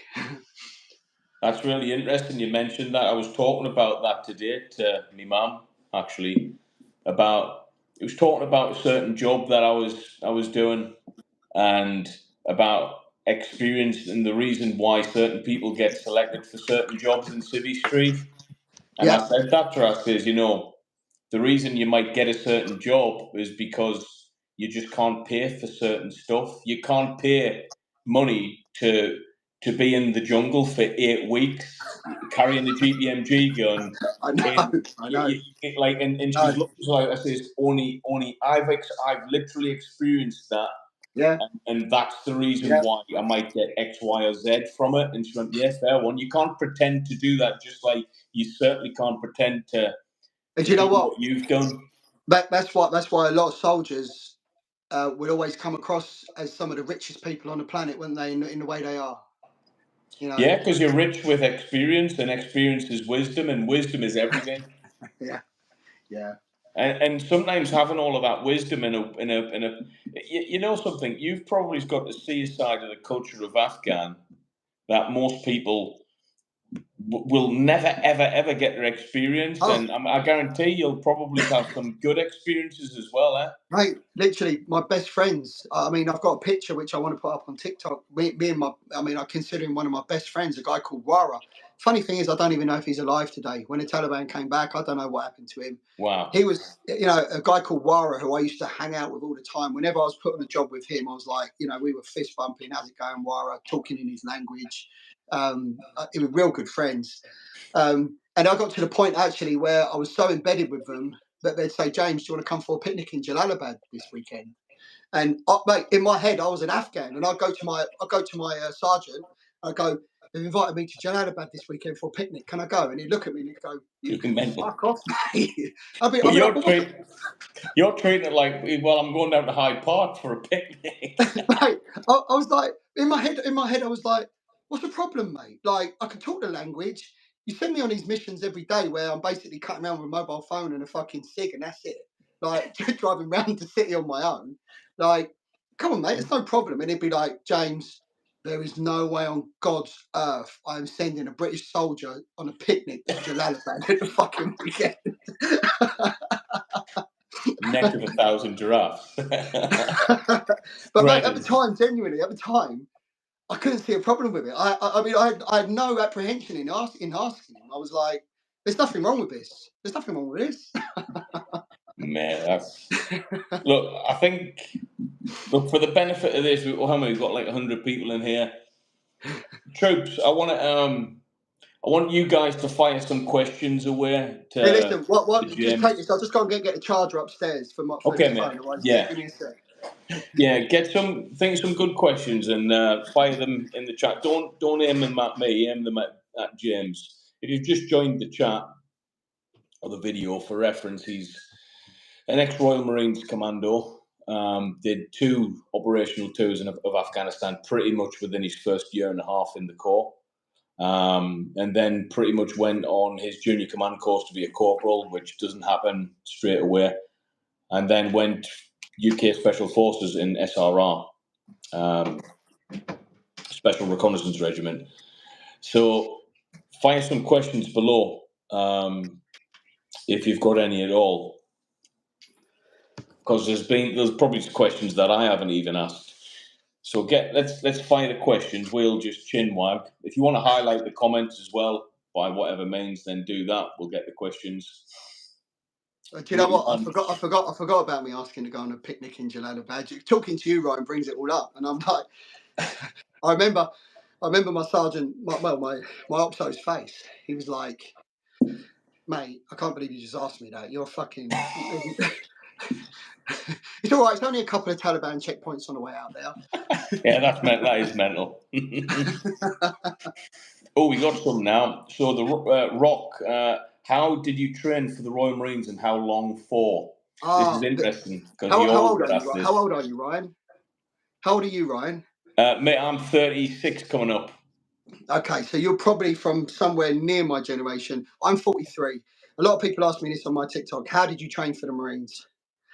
For me personally, it's to do with generational. So as a kid, I was out, I was fighting, I was climbing trees, I was on my bike in the woods, I was playing sport. I used to play basketball for England. I was running up and down the court as a kid all the time. I had a base level of fitness from my childhood, and I get a lot of people asking me this on my TikTok now because they haven't got that base level of fitness as children, because it's all iPads, it's all TikTok, it's all Instagram now. No one's out there stealing apples from farmers' fields and getting chased by farmers and all the stuff that, you know, probably me and you used to do as kids, Ryan. We were fit anyway. This is, I mean, I remember my first attempt at a pre-joining fitness test with no extra training for the core, just my generic fitness, and I got like 10:27 or something, right? Passed. Yeah. And it was like, right, now I'm going to start training for the core. Yeah. Whereas people are having to train and they're not even getting them times still. It's just a different generation. Like, I don't know, boxing was just the done thing. Football was the done thing. Playing outside was fucking 10 miles a day. For me, fighting with travellers was the done thing. You either ran from the travellers, or if you couldn't run from them because they got you, you then had a fight with them. Yeah, it's all good fizz. It's a generational thing. Here's a good one. Johnny Byrne, what's the most defining characteristic of someone that excels in special forces? Do you know what? I'm going to say humility, all right? Wow. And this is humility. The ability to be able to sit there and take on board where you've messed up and then rectify it. And I actually train with Moses Satalma, the heavyweight boxer. And he always says to me, James, how do you get your grit? Where does your grit come from to keep training with me? Where did you get your grit from in special forces? Where did that drive come from? Where did that achievement come from? And I always say to him, Moses, it's humility, mate. And my advice to you as a pro heavyweight boxer who is going to have all the titles, mark my words, Moses at the moment is flying. He's on 8 fights, 8 knockouts, I think. He is under Frank Warren. He's on the Tyson Fury undercard. He's training with Tyson Fury for the Tyson Fury-Usyk fight. He's Tyson Fury's sparring partner. He's 19 years old. And I say to him, please, Moses, keep your humility. It will serve you so well. It will serve you so well. try not to get above your station. Try not to let your ego get the better of you. I know it might seem like a little bit of a cop-out answer and a little bit of a, oh, No, surely it's there's not. something better. But for me personally, it's humility. Do you think that's very much a Royal Marine characteristic, or at least it was when we were in? Because I would say humility was a big thing when we were in. Not Yeah, to have that chip on your shoulder when you're on other yeah, camps because you're a bootneck. You know, you just that yeah, I remember that being quite a big thing when I was in training. yeah. But it was more so in the SRR, because I remember there was one theatre of operations, which I can't say where we were because it's quite sensitive. Sure. But every night when we went out on operations, we'd come back and we'd have a debrief. And the debriefs were brutal. And it was a case that you had to sit there, and if you had to own up to what you'd done wrong, or someone was going to point it out, and it didn't matter what rank you was, sergeant, trooper, sergeant major, whatever it was, whatever you was doing on the ground, if you fucked up, someone was going to fucking pull you up on it, or you was going to admit it yourself. And humility was a huge thing there. If people didn't have humility, people couldn't learn and people couldn't progress and move on and make the next operation better. That's what it was. Question from Aaron. James, did you work with the Americans? What were your opinions on the United States soldiers you worked with? I worked with I'm trying to remember the name of the regiment. With the SRR, I needed a piece of kit made up by the Americans, which was going to help me with an operation. It couldn't be used because us Brits, we're quite audacious. You know, we have always been a bit audacious, haven't we? We've always pushed the boundaries. So. And part of the operation was that we were going to continue to let the insurgents use live grenades in what they were doing. This didn't sit well with the Americans. The Americans were like, no, if you're going to use our kit, there can't be any threat like that still in play. You have to neutralize that threat. And we were like, well, that goes against how we want this mission to progress, and that goes against our advancements in this mission. Part of this is that we accept the fact that at this point the grenades will be live, but we will be able to do something with that, and we will be able to exploit that and and send that even further and get a greater result. And the Americans, they weren't happy with that. With regards to the operations that I did in Afghanistan, it wasn't so much I worked with the CIA, but I was very much in competition with the CIA. The CIA were very much doing something very similar to what the SRR were doing. Mm-hmm. And it was very much like who's got the biggest results on the streets in Kabul this week. Okay. But because the SRR, because of the way we deployed, and one day, hopefully, I'll be able to tell you how we deployed because it would really paint the picture. Sure. Because of how we operated, we were very, very effective. And I remember David Petraeus, who was at the time the head of ISAF and then became the head of the CIA. He sat at his desk and he was like watching the results come in every week. And he was like, who is this bunch of 4 British guys who keep on tallying up this amount of guys off the street every week? I want to meet them because they're taking all the jobs from my Amiga teams, which is so we actually did a almost like a show and tell for David Petraeus, which was a privilege, you know, to meet him. And he came round and he was like, I actually remember that morning because we were told, because we're meeting General Petraeus, there's going to be no jobs at all that morning. And it turned out that at 6:30, a target came into the city. And my major, my commanding officer at the time, saw the opportunity. He was like, I told the guys there was going to be no operations because we're meeting General Petraeus. However, if my guys can pull this job off, and I'm entertaining David Petraeus, and I just say to him, the guys are a little bit late, so they're just out on this high-value target, but they're going to be in a minute. And then the guys roll in with the high-value target in front of David Petraeus. It will look sexy as fuck.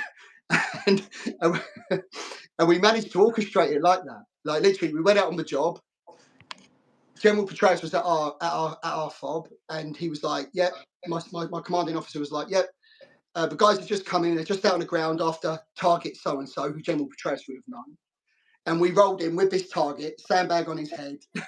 And General Petraeus was like, he loved it. It looked sexy. It looked so good. I wish I could tell you how we did it, but maybe in time. I think probably in time, you know, definitely. Scott Wardle, what was the hardest aspect of SRR training? The learning curve. Do you know what? The biggest thing that everyone falls off on, SRR training is made up. First, you've got camp 1, which is basically you are not a person. You're a number. You're referred to as a number. Your personality is taken away from you. Your person is taken away from you. Your watches are taken away from you. Your mobile phones are taken away from you. You've got no contact whatsoever with the outside world. You have no idea what day it is. You're deprived of sleep. You're put through arduous mental and physical tests to test how you work under pressure. You're put under more sleep deprivation. And at the end of that, they'll then determine, that's basically there to test you in do you actually want to be here? You know, the typical SF thing. Do you actually want to be here? What type of man are you under pressure? But then after that, you go into your modules and you've got surveillance, ATR, and you've got CQB. CQB is a hell of a lot of pistol work because that's your main weapon, SIG 229 or Glock. You'll shoot 10,000 rounds a week, which to the Americans is probably nothing because you've probably all got a range in your back garden. Yeah. But however, out of those 3 modules there, the one that blows everybody's mind and that everybody falls apart on is surveillance. Yeah. The concept of following someone for a bit of time, reporting on them, and handing over to someone else to reduce your exposure, to then move in on another time where you can report on them again. The concept of it sounds quite easy.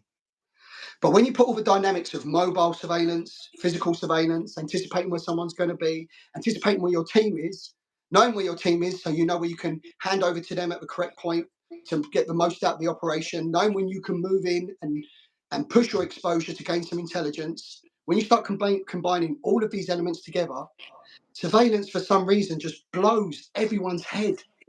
I found it quite easy. I don't know if it's because my dad was a surveillance operator in the police and had it handed down to me through some sort of like genetics or something. But surveillance is the biggest thing that everyone falls apart on SRR. Interesting. Yeah, I think, I mean, I've touched on surveillance a little bit, nothing like what you've done. And yeah, lads seem to complicate something that you can do normally day to day. Like, obviously, not what you guys are doing, but for instance, you're walking down a high street and you're following a target. Lads go to shit, but you just tell them to walk down the high street and do the same thing without following anyone, even though you're behind someone. They do it no problem. That is it exactly right. That is the perfect way of looking at it. That's how I used to look at it. Walk me down the street, just walk me down the street. And I'm okay. Walk me down the street and tell me to follow someone. I just start flapping and breaking down and crying. And I'm looking in buildings, or I need to pretend to look through that window. Like, no, you wouldn't do that normally. Like, what would you do if a guy turned around and looked at you in the eyes? You'd just walk past him, or you'd go, what are you looking at? I know. But all of a sudden, if you do that in surveillance... That's what happened on our surveillance course. We was there, and the person who was training us, he's an ex 14-inch guy, long, like way back when. And what he would do is, he did it to us one of our first times we were going out on the ground, like practicing.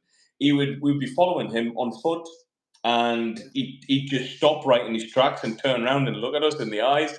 And all the lads, and myself included, we'd be looking like he's fucking trip over your own feet, walk into a wall. Yeah, and he would say afterwards, like, "Why did you stop and panic?" He says, "What would you do if you weren't following me and I did that? Like, we'd just walk straight past." It's like, exactly. So just do that. But then when you compound it with, say, an 8-hour or 12-hour surveillance serial, it's mentally fatiguing. Like, to have that level of concentration for 8 to 12 hours where you're thinking constantly, where do I need to be? Where's he going to be? Where can I help out? Where can I do this? Constantly for 12 hours. It starts to drain the brain power. And you guys will have been, this is not just on foot, you're talking vehicles, foot, you name it. Mate, jump on I actually did surveillance with Counter-Terrorism London. That's where I got most of my experience with the Met counter-terrorism teams. Wow. Mate, jumping from underground to taxi to bus. That's hard. Whew, yeah. You got to be quick. That is hard. Wow. Mate, so some of them are switched on. Imagine you're walking into the underground, and especially at Marble Arch. Take Marble Arch, for example. You go down into Marble Arch, you go left, that's the way everyone goes towards the tickets. You go right, it says no entry, because that's the people coming out. Mate, You got to be switched on enough. You're behind that target. He goes down there. He goes right, and a no entry. You got to be switched on enough to first go right, no entry, not trip over your own feet as you decide not to follow him and go to the left. You know, things like that, mate. But then you've also got to keep eyes on him, and you've still got to keep eyes on. Yeah. And also, I also did. Oh, yeah, mate. I can't even mention that. I was about to slip up. I can't mention it because I'm not supposed to be now. It's hard, mate. It's hard. I know. Here's a good one from Clyde Parsons. What was your favourite Dutchies, Royal? Mate, I didn't eat Dutchies. I mean it. I didn't. Mate, you're probably the only one I know who didn't. That's why I know you. Did they have cheesy chips? Did they? Yeah, I used to smash Dutchies. I used to hammer Dutchies. It's not there anymore, you know. And also, didn't they have some like fried chicken type stuff? Which mate, some hideous things. But look, yeah, I used to frequent it regular, but I was a fatty at heart, so. Mate, and also I see someone said, "What is the favourite weapon? Primary weapon?" That's a good one. My favourite, so we actually started with the SIG 229. I had a lot of time for the SIG 229. I like that whole thing of Boris the Blade. It's heavy, it's reliable. You know. Then we moved to the Glock, and the Glock is plasticky. I don't like it. I just don't like not having the weight. Yeah, Glock's a bit. It feels like a toy weapon. It does, yeah. I actually preferred feeling that heavy SIG 229 steel. I preferred that trigger pressure. You know, the first trigger pressure is your safety, and then I knew what was coming after that. What did you think about the make safe on the SIG? Because you're basically making it ready, aren't you? Yeah, I know, mate. But you know what? When you do your drills day in, day out, 10,000 rounds a week, it just becomes second nature. Just all over it. But one of my favourite weapons to fire is the HKMP5. I think that's an unbelievable weapon for reliability. What's the stopping power like on that? What's the what? Stopping power? Not a lot because it's a 9mm. However, it can pump out a lot of rounds. It can pump out a lot of rounds. And also, it's when you're holding it just up like this without the stock out and you're firing multiple rounds, it's so accurate for what. Really? Mate, you expect rounds to go everywhere. And admittedly, they're not the same grouping as if you was in a prone position with an SA-80. Don't expect that grouping. But you still look at the target and you think, most of them are hitting you from that distance. It's a fantastic. And it's effectively close range in buildings in alleyway type thing anyway, isn't it? Yeah, well, we had it primary as a weapon in the car to get out of the car in time. So just spray it through the windscreen out. To get a distraction so you can get out of the car. Yeah. Wow. I mean, I've got a lot of time for the C8 DeMarco, but to tell you the truth, you know, that for me is just that for me personally was a weapon. Just if the shit really hit the fan, the main weapon for me was a SIG 229. Yeah, because like the DeMarco and stuff, it's a door kicking weapon, really, isn't it? Yeah. And if you're not doing that, it's just probably a hindrance for you what you were doing, right? Yeah. I mean, we always had our range familiarization days where we'd use the Uzi, the Scorpion, the Mac-10, and they were fun. But God, I mean, I don't know why that's. I mean, for the gangs, etc. I don't know why that's a weapon of choice. Really? Yeah. Just one of them. Here's a one from Blue Haven. Should I join the British Army? I'm 18 years old and I don't like the life of a 9 to 5. I really like to get dirty. I have always enjoyed pain because it's a challenge for me. I also love hard old ways. Yeah, I'd say you've answered your question in what you've described there, 100%. Yeah, get amongst it. Try it out. You're never gonna, you're gonna regret not trying something, aren't you? Yeah.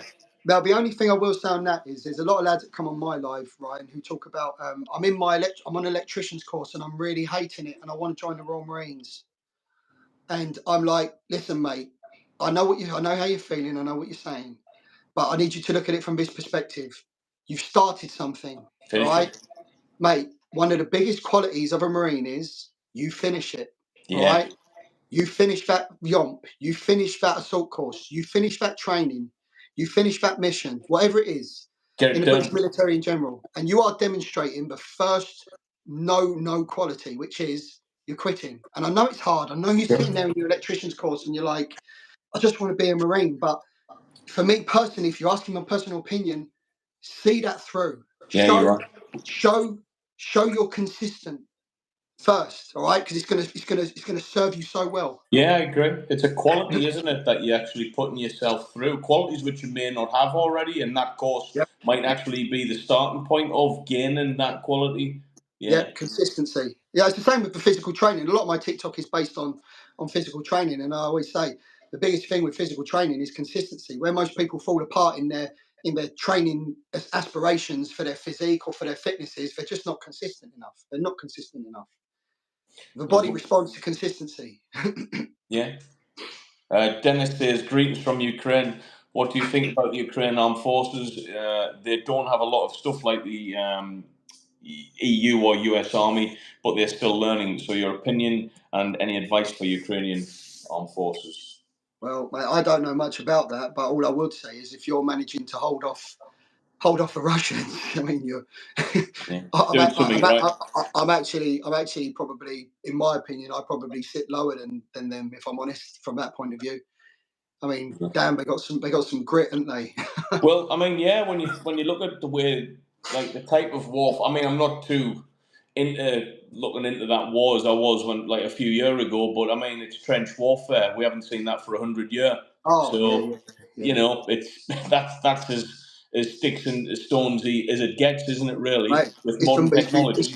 It's the ultimate test of soldiering, isn't it? You know. Ultimate, yeah, because it hideous, really, and fighting the conventional military as well. Yeah. Yeah. I mean, because look, let's be serious. Me in Afghanistan, I mean, I know that my sergeant came to me at the end of the Herrick 7 and he said, we've been in 100 contacts this tour, 100 contacts. One of them, 18 days of contact straight, yeah? But when I think about it, I've got an Apache gunship to get me out of shit. You know, I've got an A-10 tank buster raining down, you know? I've got 105s in the fog. I mean, when you're doing trenches, mate, and you're fighting with your rifle, and different level. Yeah. Yeah. Hey, we've got Stanimus. So I might have missed Stanimus already. If you're still here, Stanimus, let us know. So I think I might have talked to you about Stanimus. He's kind of my unofficial mentor for YouTube. He's got like 5-6 million subscribers. He's a former US Marine, actually. Nice. Absolutely smashing YouTube, man. So Stanimus is in the chat. I'll try to find some more questions. What else we got? His arms are so big, he's crap by.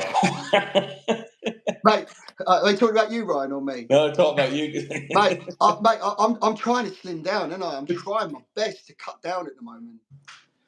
Not working, mate. Them arms are bulging, man. Mate, I'm 14.9. I'm trying to get down to 14 for this bare knuckle fight. Stanimus says, I'm not buff like you guys. Stanimus has been enjoying himself. He's the early days Iraq vet, so way like 20 years ago, you know. Do you know what? I was always like almost like listening to what how tough the Americans had it in the conflicts they've gone into. Yeah. I mean, God. Stanimus has got to have some stories. I mean, we've had him on here before. He's got some stories, man. Yeah, them US Marines, aren't they? They're just like a sledgehammer, aren't they? You know? Yeah. Good guys, man. Stanimus is a good guy.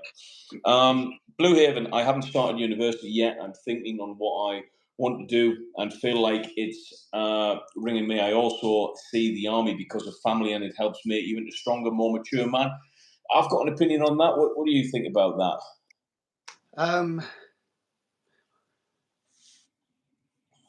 I also see the army because of family. As in what? The army is a family. And it helps make you into a stronger, more mature man. So for me, go on, I think making so I'll be honest, it's different when you're talking about the Royal Marines, and I know we're biased, but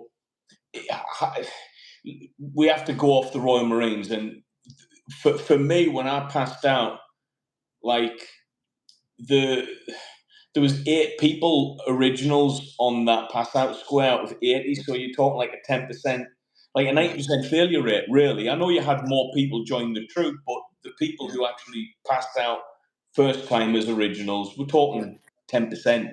So Yeah, mine was 10% as well. Yeah. yeah, it's about that, you know. And for me, did that make me a stronger individual, or was I a strong individual on the course? And I like to honestly think, without being egotistical, I think the 8 people who were there were strong individuals on the course.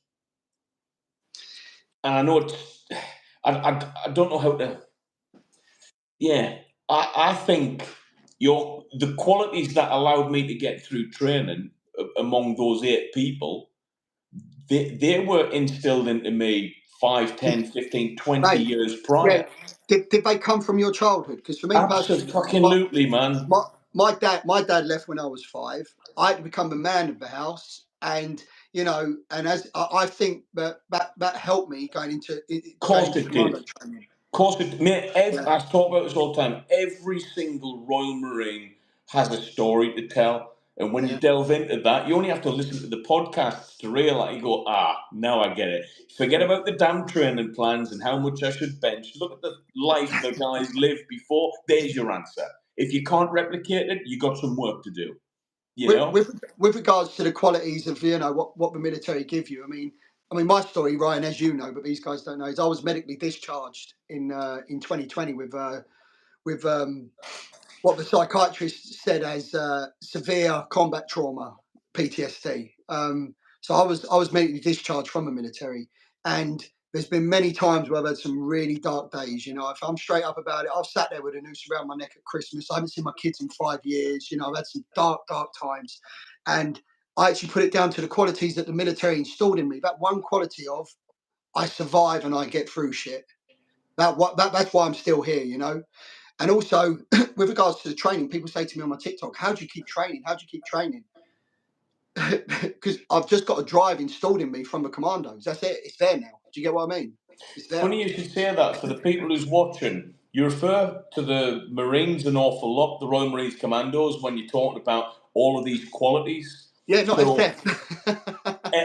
But you're not the first person I've spoke to. I've got quite a lot of mates who's SS, current and ex-serving, especially the bootnecks. The bootnecks always credit pretty much most of their to the core. Ain't that something though? And do you know what? Ryan? I'm the most least nostalgic, most least attached person you can come across. I mean, I cut away from the Corps in 2010 and went SRR, and I never looked back. I haven't even got my Green Beret anymore, mate. But for me, you're right. I've just noticed it. You pointed out there. I do still refer back to the Corps. It's weird. It was 4 years of my life. 4 years in a big picture. The smallest part of your military career. I know, the smallest part. And people say to me, "How proud was you when you got your SRR beret?" Mate, I'm not as proud as I was when I got my green lid. Wow.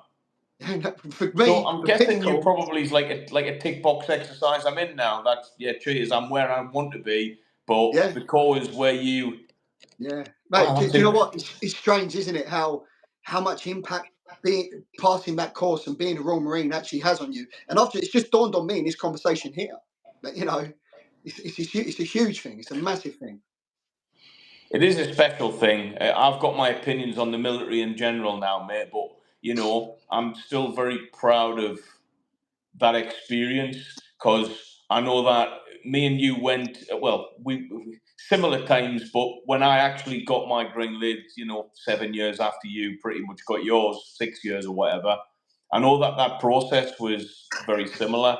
I know that you know, and I know that it creates a similar person at the end. Yeah. And I think that's what's quite unique with the Marines. You know, I think there was a study done, I think, where they asked tri-service about how proud they feel, and the Corps was right at the top compared to the other guys. Yeah. The Marines are proud, that feeling when you come over that bridge and you get your green beret. Brilliant. Like, there's nothing that compares to it. Yeah, man, I was crying. I was hallucinating because I was fucking mate. Well, you can see it on the film with me. You see the smile on my face. Some lads on TikTok have made some reels. One of these lads has made this reel where I'm stood there with my little orange tag, and I'm stood there with a little orange tag in foundation, and Lieutenant Rogers is questioning me. It's the whole. What do you want to be? Yeah. And they've got the picture below of this fella asleep in the cinema being like bored. And then it scrolls over to the next slide, which is me getting my green lid and the fucking smile on my face. Oh yeah. And the same guy in the cinema is now like this, clapping. Like, it's a really nice. I mean, it got about 100,000 views this week. Did it? And the guy that made it actually sent me a message saying, "Mate, that's a lovely thing you just done there. It really touched me." Yeah. But it's just funny how the smile on the face, like, it's beaming. I don't think I've smiled like that in my whole life. Yeah, it's from the inside. It's a quality. Yeah. And you know what? Let me tell you something else. I remember in the SRR, what you do is you do your 2 years probation, I think, and then after that you can badge over, so you can become permanent army, permanent SRR, and you lose your affiliation to the corps. Okay, you're no longer a Royal Marine. You're an operator. You're a lance corporal. You're a corporal. And I remember some lads who were SRR nuts. They loved the operations they were doing. They loved the work they were doing. But they were 10 years in, and they were like, "I'm not giving up my Royal Marine status."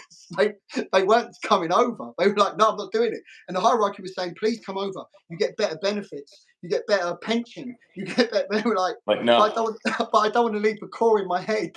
You know how many lads? I went on different SQ courses and stuff. I went on like an investigator course and everything, and the benefits for us just transferring over to that course, which some lads did, and the main reason me and my mates weren't doing it was like, I can't wear that beret. I'm not wearing that beret.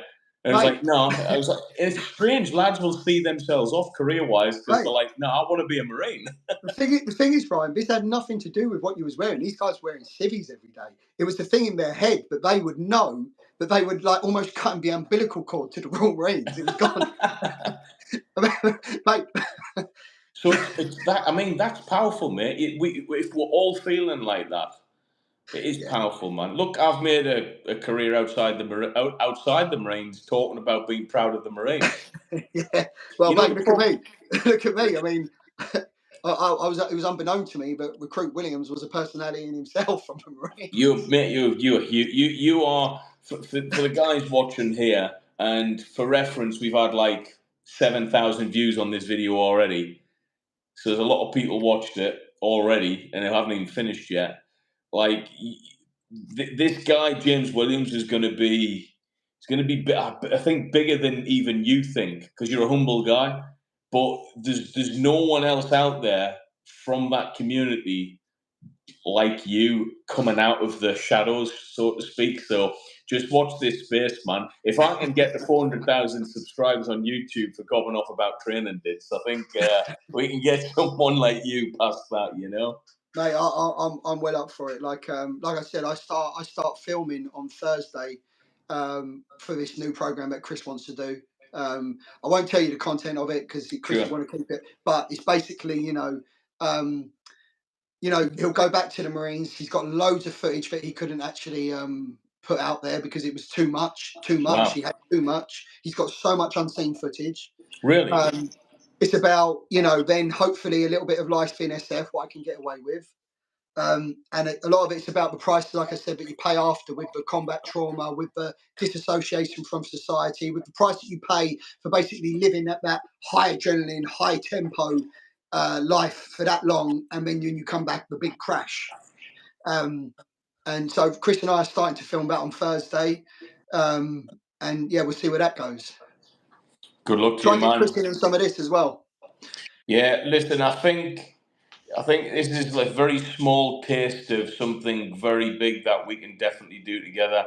I know my channel, I get little hints along the way, and I've had hints along the way for about 3 years with YouTube, and every now and again I get hints about what people want.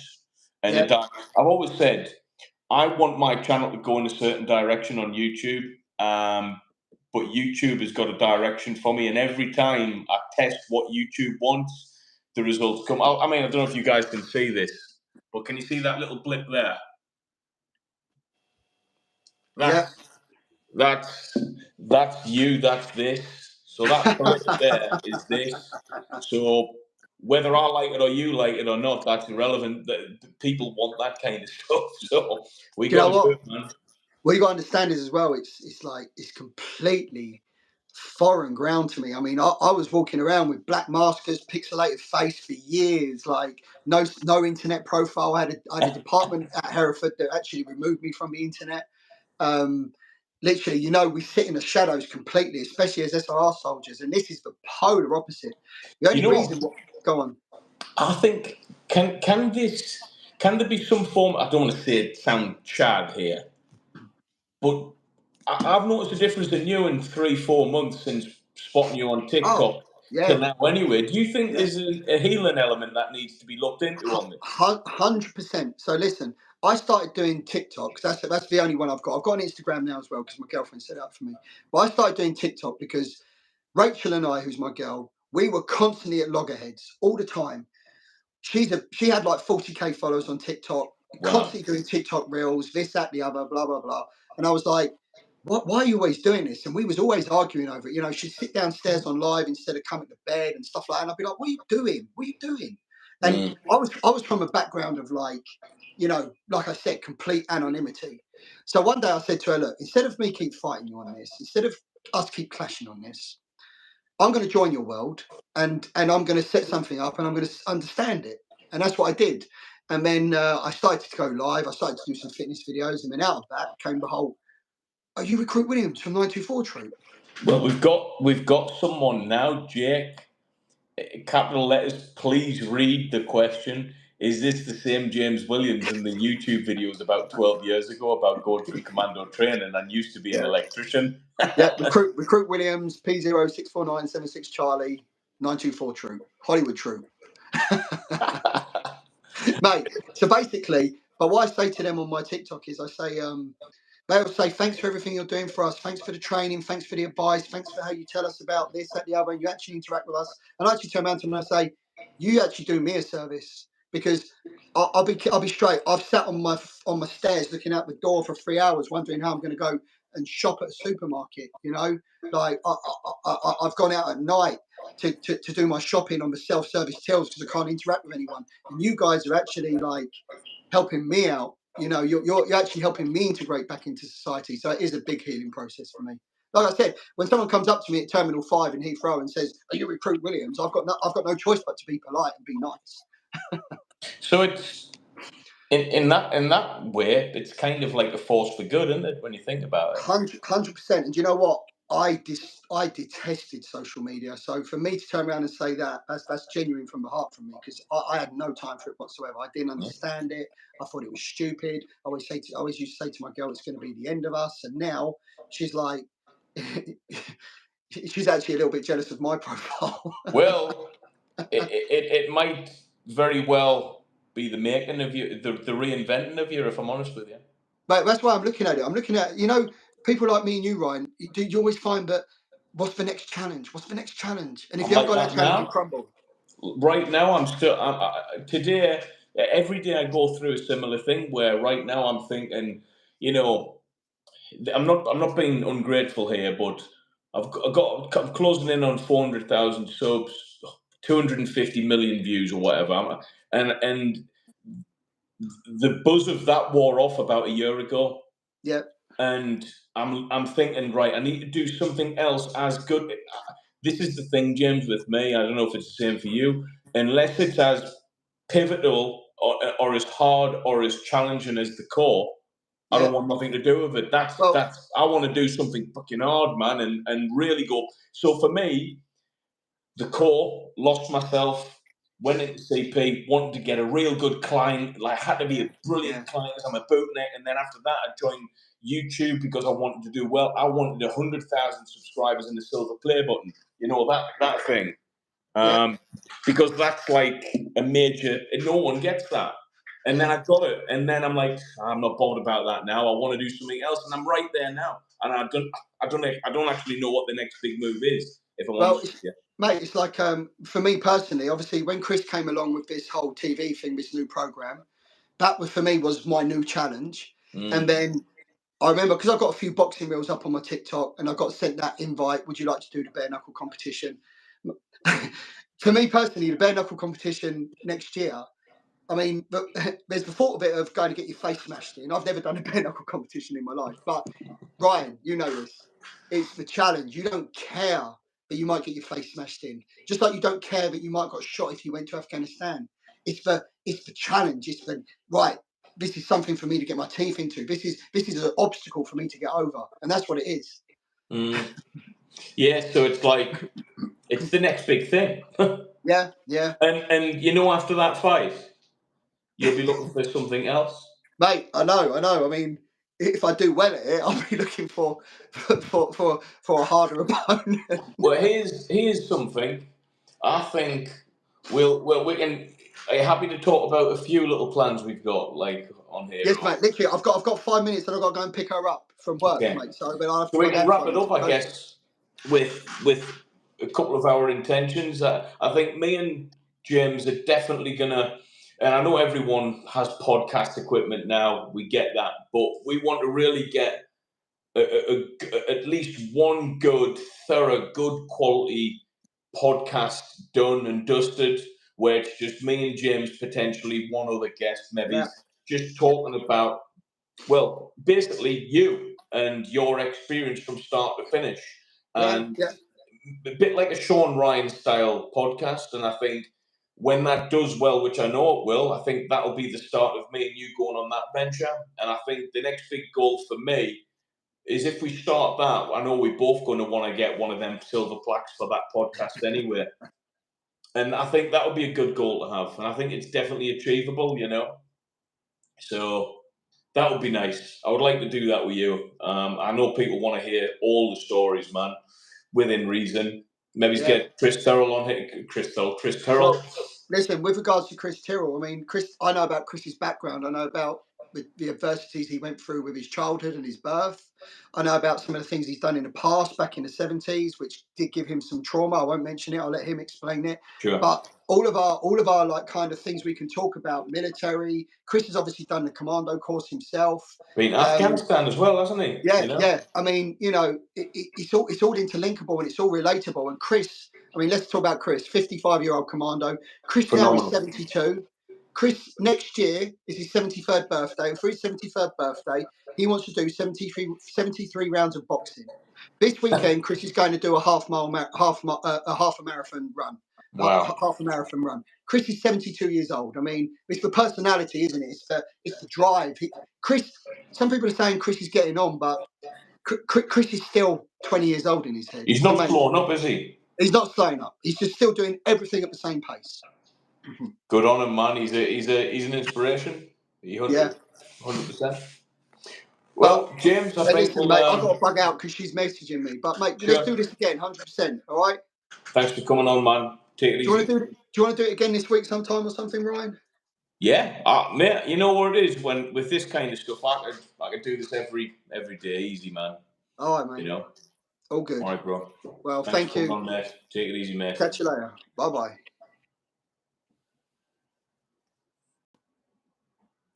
Well, troops, there we go. Little bit of a chilled one with James. We've been planning to do that for a while. We're actually meant to go on his TikTok tonight, but once we get talking, man, look, 108 minutes has passed, so we'll probably try and join him on his TikTok. Go follow his TikTok. Recruit Williams 924. Type that in on TikTok and give him a follow. Trying to get him 10,000 followers on there because he needs 10,000. But I think we're going to do a podcast together at some point pretty soon, a real good one, and it's going to work, man. It's definitely going to work. We've got some good guys. This guy, right, is the equivalent of, you see all of these big names in the military community, your Foxys, your Ant Middletons and stuff like that. He's right up there.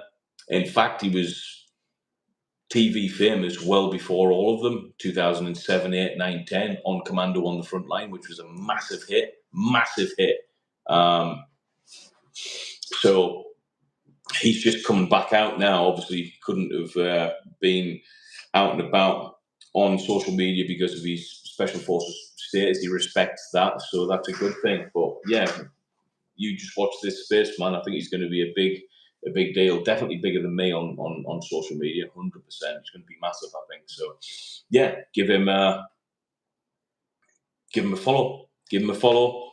Follow him. TikTok is his main profile anyway, what he's on at the moment. But I think once we hit YouTube, you're going to see big things. So smash a like on this. Let's get it to 100 likes, troops, and then share this as well so we can get it out there. But yeah, I'll see you next time, troops. Thank you for stopping by. Take it easy.